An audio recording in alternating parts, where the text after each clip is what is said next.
கர்த்தருடைய பரிசுத்தமான நாமம் மகிமைப்படுவதாக. ஆசீர்வாதமான ஒரு காலை வேளையில பாளையங்கோட்டை இந்திய தேவ சபையிலிருந்து காலை மன்னாவை இன்று உங்களுக்கு வழங்குவதில் மிகுந்த சந்தோஷம்.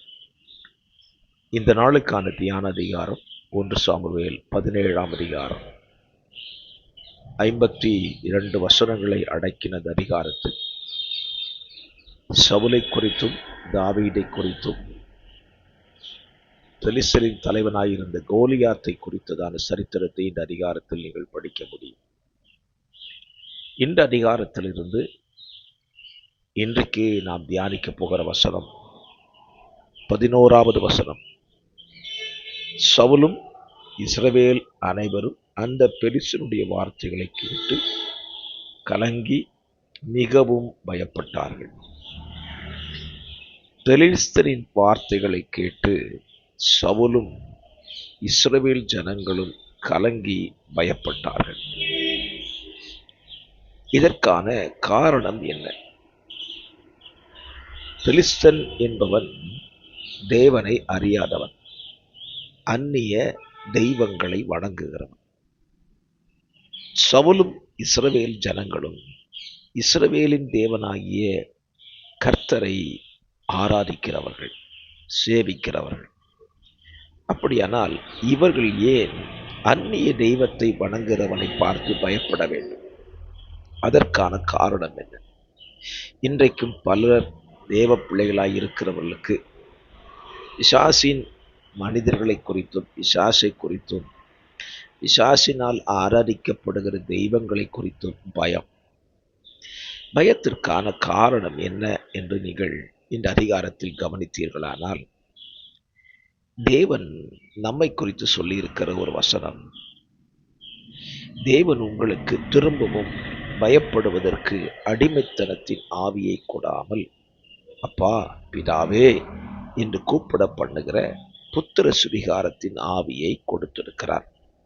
அப்படியானால் நாம் பயப்படாமல் இருக்க வேண்டுமானால் நாம் தேவன் அருளுகிற அந்த ஆவியை பெற்றிருக்க வேண்டும்.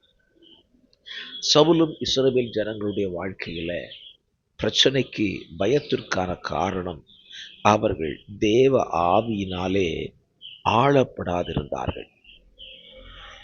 இதுதான் பெலிஸ்தருடைய வார்த்தையை கேட்ட பொழுது அவர் கலங்க பயப்பட காரணம். இன்றைக்கும் உங்கள் வாழ்க்கையில சத்துருவை குறித்து, சத்துருவின் வார்த்தைகளை குறித்து பயப்படுகிறீர்களா? அப்படியானால் நீங்கள் பரிசுத்த ஆவியானவரை இன்னும் பெற்றுக்கொள்ளவில்லை என்றுதான் அர்த்தம். பரிசுத்த ஆவியின் அபிஷேகத்தை பெற்ற ஒரு கர்த்தருடைய பிள்ளை சத்துருவை குறித்தோ சத்துருவின் வார்த்தைகளை குறித்தோ பயப்பட மாட்டான், தைரியமாய் இருப்பான். நீங்க இந்த அதிகாரத்தில் தாவீதை குறித்து படிச்சு பாருங்க. பெலிஸ்தனுடைய வார்த்தையை கேட்ட பொழுது தாவீது பயப்படவில்லை, மாறாக அவருக்கு எதிராக அவன் கடந்து சென்றான் என்று வேதத்தில் எழுதப்பட்டிருக்கிறது. ஆகவே இந்த காலவெளியிலே தேவனுடைய வார்த்தையை பெற்றுக்கொண்ட கர்த்தருடைய பிள்ளைகளே, நீங்கள் பயப்படாதிருக்க உங்களுக்கு ஒரு காலவெளியில் ஒரு வார்த்தையை சொல்லுகிறேன். இந்த வார்த்தை உங்களை பலப்படுத்தும். சத்துருவின் வார்த்தைகளை குறித்து பயப்படாமல் இருக்க வேண்டுமா? நீங்கள் ஒன்று செய்யுங்கள். இன்றைக்கே தேவ சமூகத்தில் அமர்ந்திருந்து பரிசுத்த ஆவியின் அபிஷேகத்தை நிறைவாய் பெற்றுக்கொள்ளுங்கள். அப்பொழுது நீங்கள் பயப்படாமல் இருப்பீர்கள். ஆம், கர்த்தர் உங்களை பயப்படாதிருக்க உதவி செய்வார். செய்ய வேண்டிய ஒரே ஒரு காரியம்தான், தேவ அபிஷேகத்தை பெற்றுக்கொள்ளுங்கள். அதை குறித்து தானே வேதம் நமக்கு சொல்லுகிறது. அபிஷேகத்தை பெற்றுக்கொண்டவர்கள் பயமில்லாதிருந்தார்கள். இன்றைக்கும் உங்கள் வாழ்க்கையில் அப்படிப்பட்ட பயமில்லாத ஒரு வாழ்க்கையை கர்த்தர் உங்களுக்கு தந்தருளுவாராக என்று சொல்லி உங்களுக்காக ஜெபிக்க விரும்புகிறேன்.